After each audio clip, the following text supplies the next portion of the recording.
ఏ orthopaedic surgery అయినా సరే, ఏ surgery అయినా సరే, వచ్చిన ప్రతి పేషెంట్కి ఇది సర్జరీ ప్రతి పేషెంట్కి సర్జరీ అని రాసే సర్జరీ చేయరండి. సర్జరీ అనేది అవసరమైతేనే చేస్తాం. కాకపోతే ఇక్కడ ప్రాబ్లం ఏంటంటే మన ఇండియాలో 99% ఆఫ్ ద డాక్టర్స్ ఆర్థోపెడిక్స్ అయినా సరే ఈ మోకాళ్ళ అరుగుదల కానీ ఎనీ ట్రీట్మెంట్ అయితే పెయిన్ కిల్లర్స్ రాస్తారు. ఆపరేషన్ అవసరం లేదు అంటే పెయిన్ కిల్లర్స్ రాస్తారు, లేదు అంటే కనుక ఆపరేషన్ చెప్తారు. అంతే తప్ప ఇంకా వేరే ట్రీట్మెంట్ లేదు. సో మనం హాస్పిటల్కి వెళ్తే అమ్మ ఇది ఇంకా అరిగిపోలేదు, ఇగో ఈ ట్యాబ్లెట్లు వాడండి అంటే ట్యాబ్లెట్స్ రాస్తారు. లేదు అమ్మ ఇది కంప్లీట్గా అరిగిపోయింది, ఆపరేషన్ అని చెప్తారు.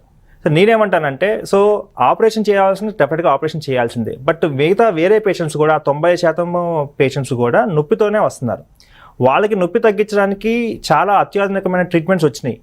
సో ఆపరేషన్ చేయాల్సిన వాళ్ళకి ఆపరేషనే చేయాలి, కానీ వీళ్ళకి పెయిన్ కిల్లర్స్ కాకుండా, బికాస్ పెయిన్ కిల్లర్స్కి చాలా సైడ్ ఎఫెక్ట్స్ ఉంటాయి.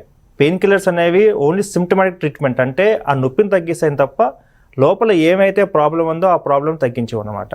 సో వాళ్ళు పెయిన్ కిల్లర్స్ రాస్తున్నారు, మిగతా వాళ్ళందరూ కూడా. మనం పెయిన్ కిల్లర్స్ రాయకుండా వాళ్ళకి ఎలా హెల్ప్ చేయాలి, సైడ్ ఎఫెక్ట్స్ లేకుండా నొప్పి తగ్గించే మార్గం ఏమైనా ఉందా? అట్లాగే వీళ్ళు ఎర్లీగా నా దగ్గరికి వస్తున్నారు కాబట్టి వీళ్ళని ఈ ప్రాబ్లమ్ ఇప్పుడే సాల్వ్ చేస్తే కనుక వాళ్ళు ఫ్యూచర్లో ఆపరేషన్ వరకు వెళ్ళకుండా ఉంటారు కదా అనే ఒక దాంతో ఈ యూఎస్ అండ్ యూకేలో ఎట్లా ఈ రకమైన పేషెంట్స్ని ఎట్లా ట్రీట్ చేస్తున్నారో ఆ ట్రీట్మెంట్స్ మనం తీసుకొచ్చి మనం చేస్తున్నాం. సో అవసరం అనుకుంటే సర్జరీ చేస్తాము జెన్యూన్గా, డెఫినెట్గా.